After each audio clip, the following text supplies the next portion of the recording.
Bir gün tekrar gelmek hayaliyle ayrıldığım Osmanlı yadigarı güzel şehir Ohri.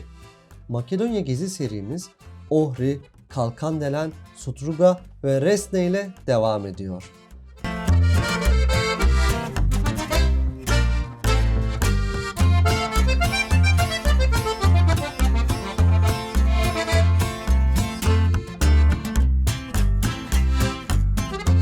UNESCO Dünya Mirası listesinde yer alan bu şehir Ohri Gölü'ne de ev sahipliği yapıyor.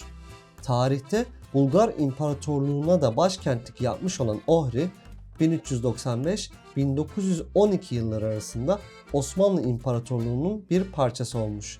Bugün de şehirde Türk çarşısını ve camilerini görebiliyorsunuz. Benim de yüzme imkanı bulduğum Ohri Gölü balıkçılığın yanı sıra turizm amaçlı da kullanılıyor. 365 adet kilise bulunduğuna dair abartılar olsa da Ohri'de resmi rakamlara göre 40 adet kilise bulunuyor. Fatih Sultan Mehmet'in camiye çevirdiği Ayasofya Kilisesi de bunlardan birisi. Şehre hakim noktalarda manzaralarıyla güzel birçok kilise bahçesi sizleri bekliyor.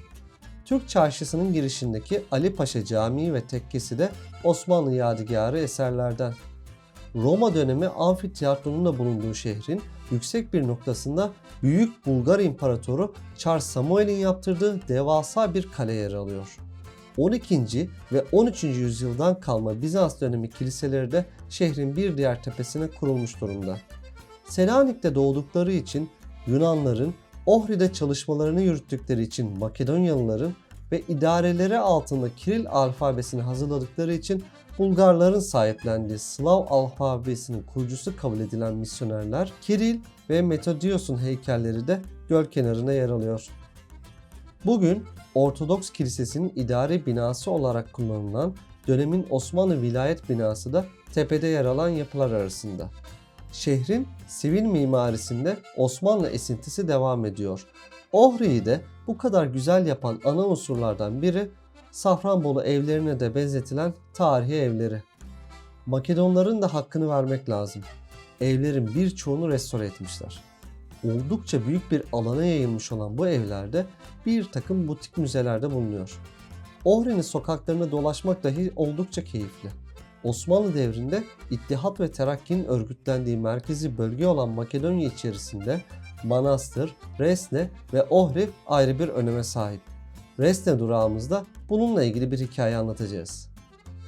Türk çarşısında tüm tabelaların Türkçe olduğunu göreceksiniz. Makedonya'nın birçok şehrinde olduğu gibi burada da sadece Türkçe konuşarak rahatlıkla gezebilirsiniz. Türk lirasının bile kabul edildiği yerler bulunmakta. Öyle ki gölde yaptığım feribot turu için Türk lirasıyla ödeme yaptım. Göl demişken bölümün girişinde gördüğünüz muhteşem manzarada bir zamanlar Fatih Camii'nin bulunduğunu da hatırlatalım. Ne yazık ki cami bugünleri görememiş. Camileri, tekkesi, kiliseleri, kalesi, Türk çarşısı ve gölü derken Ohri gezimizi geleneksel danslar eşliğinde tamamlıyoruz.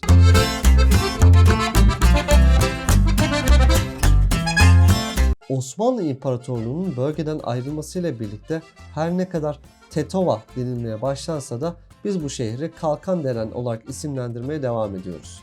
Şehrin simgesi Alaca Camii 1438 yılında iki kız kardeşin mali desteğiyle yapılmış. Hurşide ve Mensure kız kardeşlerin mezarları cami bahçesinde bulunmaktadır. Çiçek desenleriyle bezeli caminin boyasının hazırlığı için binlerce yumurta kullanılmış. İç mekanda çiçek süslemelerinin yanı sıra Kabe, köşk, konak gibi resimler de yer alıyor. Rengarenk güzelliği görünce, camiye kadın eli deyince nasıl şaheserler çıkıyor hep birlikte şahit oluyoruz.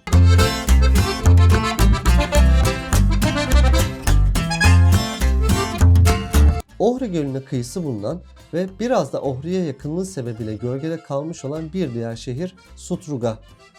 1395 yılında Ohri ile birlikte Osmanlı topraklarına katılan bu şehirde de bugün dahi önemli bir Türk nüfusu var. Karadirin Nehri tarafından ikiye ayrılan Sutruga şehri aynı zamanda Arnavutluk sınırına da çok yakın bir konumda. Kültürel olarak da canlı olan bu şehirde her yıl şiir akşamları düzenleniyor. Nehrin kenarında tanıdık simaların heykellerini de görüyoruz. Jön Türk hareketinin önemli isimlerinden Sutrugalı İbrahim Temo ve Derviş Hima.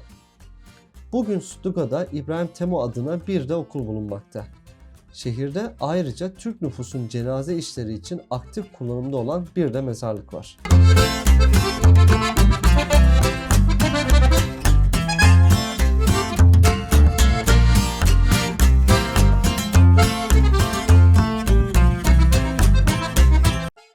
Stuttgart'tan yeşillikler arasında 1 saate yakın yürüyerek geri döndüğüm otel yolculuğunu tavsiye eder miyim emin değilim.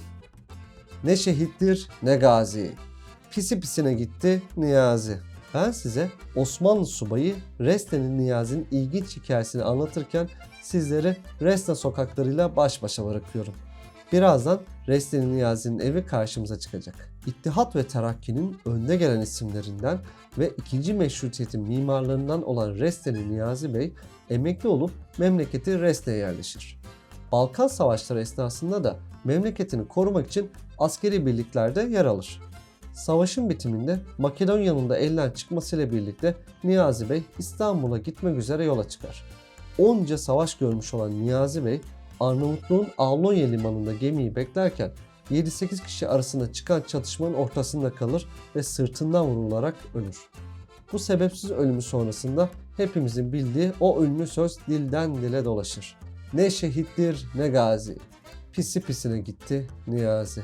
Bu arada yine de Resne'nin Niyazi'nin ölümünün bir sır olarak kaldığını belirtmekte fayda var. İkinci Meşrutiyet sonrası Hürriyet kahramanı olarak ünlenen Resne'nin Niyazi'ye ayrı düştüğü İttihat ve Terakki'nin öldürdüğü de söylentiler arasında. Resne'nin Niyazi'ye atfedilen bir diğer hikayede Geyik Muhabbeti.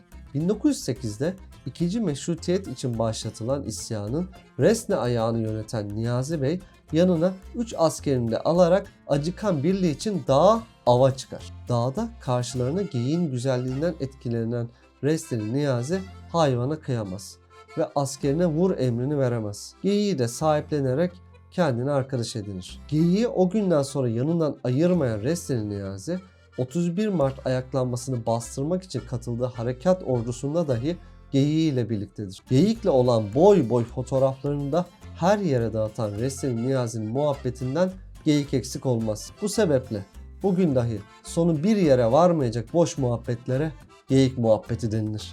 Herkese sevgilerle. Sıradaki bölümlerde görüşmek üzere.